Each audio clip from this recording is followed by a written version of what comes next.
అందరికీ నమస్కారం. ఈరోజు పేదల పక్షాన నిలబడి బడుగు బలహీన వర్గాలకు ఆసరాగా ఉంటూ అంబేద్కర్ గారి యొక్క బాటలో నడుస్తూ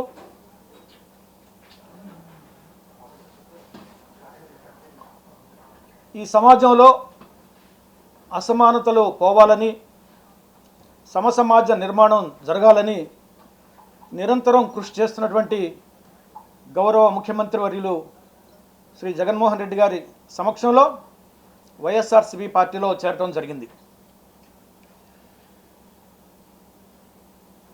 మొన్ననే 19వ తారీఖు నాడు మనం బాబాసాహెబ్ డాక్టర్ అంబేద్కర్ గారి యొక్క విగ్రహాన్ని ఆవిష్కరించుకున్న విషయం మనందరికీ తెలిసిందే.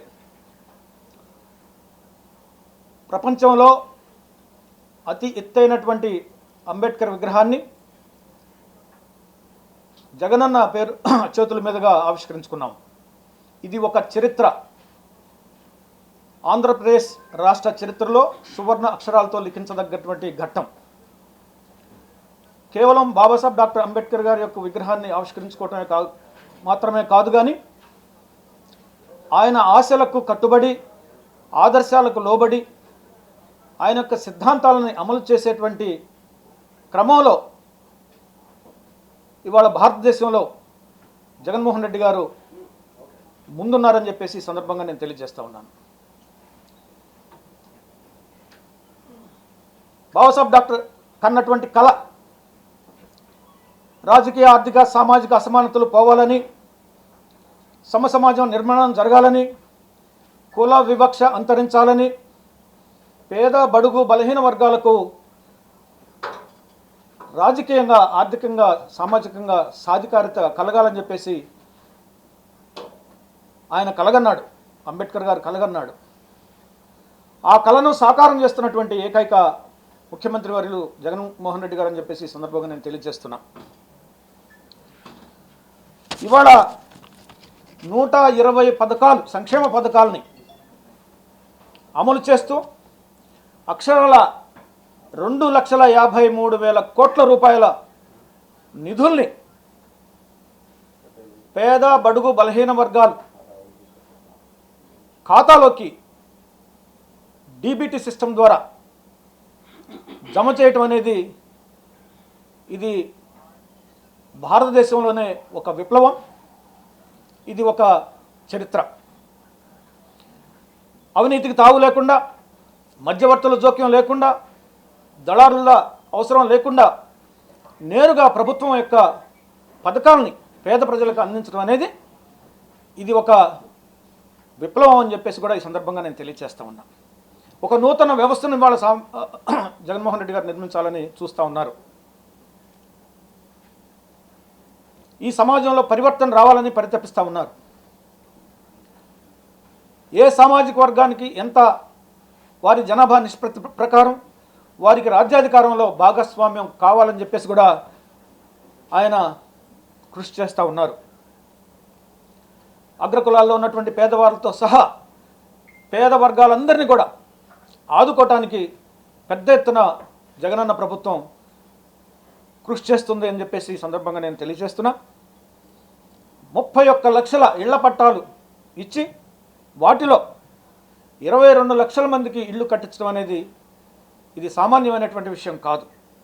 నవరత్నాల్లో భాగంగా అందరికీ ఇళ్ళు అనేటువంటి ఒక ఆశయాన్ని నెరవేర్చడానికి పేదవాడికి ఇల్లు అనేది ఒక కళ.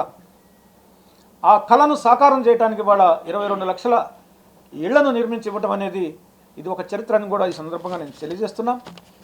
అమ్మఒడి ద్వారా 15,000 రూపాయలు విద్యార్థుల తల్లి ఖాతాలోకి జమ చేయటం కూడా మనం చూస్తూ ఉన్నాము. 60 సంవత్సరాలు పైబడినటువంటి వారందరూ కూడా 3,000 రూపాయల పెన్షన్లు ఇవ్వటం కూడా మనం కళ్ళారా చూస్తున్నాం. ఎస్సీ, ఎస్టీ, బీసీ మైనారిటీలో ఉన్నటువంటి మహిళలు ఎవరైతే ఉన్నారో 40 సంవత్సరాలు పైబడినటువంటి వారికి 18,750 రూపాయలు జమ చేయటం కూడా నిజంగా ఇది హర్షణీయం.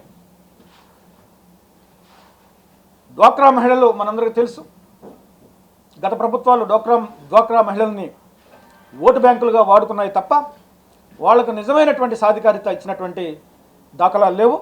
అలాంటిది 2,500 కోట్ల రూపాయలు రుణాలని వాళ్ళని మాఫీ చేసినటువంటి ఘనత కూడా విడతల వారీగా జగనన్న ప్రభుత్వానికి దక్కిందని చెప్పేసి ఈ సందర్భంగా నేను తెలియజేస్తా ఉన్నా.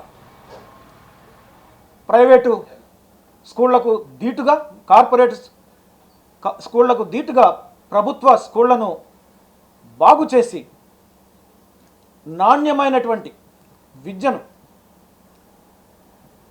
కార్పొరేట్ స్థాయిలో అందించాలని చెప్పేసి నాడు నేడు కార్యక్రమం తీసుకుని అన్ని స్కూల్స్ను కూడా ఇవాళ అద్భుతంగా తీర్చిదిద్దినటువంటి ఘనత జగనన్న ప్రభుత్వాన్ని అని చెప్పేసి ఇందుకు అక్షరాల 2,500 కోట్లు ఖర్చు పెట్టటువంటిది మామూలు విషయం కాదు.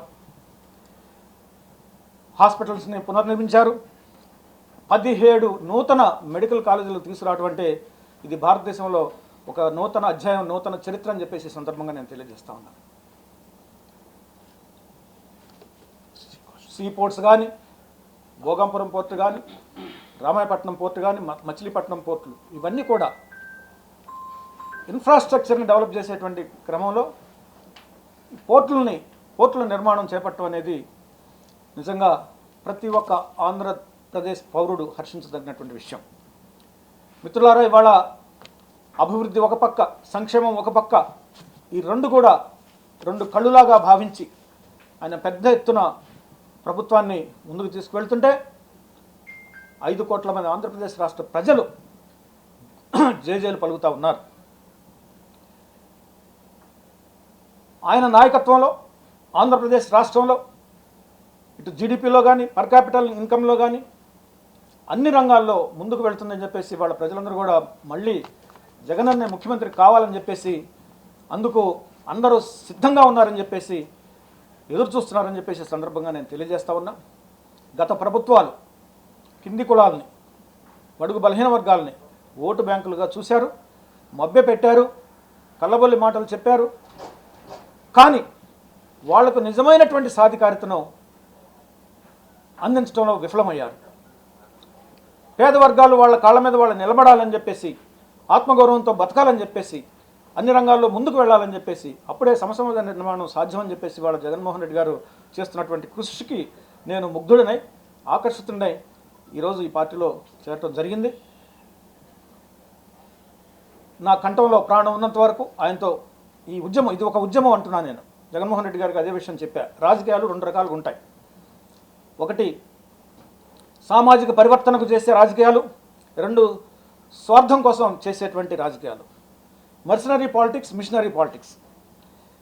ఈ మిషనరీ పాలిటిక్స్కి సంబంధించినటువంటి రాజకీయాలు చేస్తున్నారు వాళ్ళ జగన్మోహన్ రెడ్డి గారు. సమాజంలో పరివర్తన తీసుకురావాలి, సమసమాజ నిర్మాణం జరగాలని చెప్పేసి ఈ మహాయజ్ఞంలో ఇది ఒక విప్లవం అని చెప్పేసి నేను తెలియజేస్తూ, నేను కూడా భాగస్వామిని కావడానికి వాళ్ళు నేను సిద్ధంగా ఉన్నాను. ఆయనతో పాటు కలిసి ప్రయాణం చేసి వారు ఏ బాధ్యత ఇస్తే ఆ బాధ్యతను చిత్తశుద్ధితో నెరవేర్చి పార్టీ కోసం కష్టపడి పనిచేసి ఈ మహాయజ్ఞంలో సమసమాజ నిర్మాణం, ఆంధ్రప్రదేశ్ రాష్ట్ర అభివృద్ధి, ఆంధ్రప్రదేశ్ రాష్ట్ర సంక్షేమం అనేటువంటి ఈ మహాయజ్ఞంలో నా వంతు పాత్ర నేను పోషిస్తానని చెప్పేసి ఈ సందర్భంగా మీ అందరికీ తెలియజేస్తూ మీ వద్ద సెలవు తీసుకుంటున్నాను.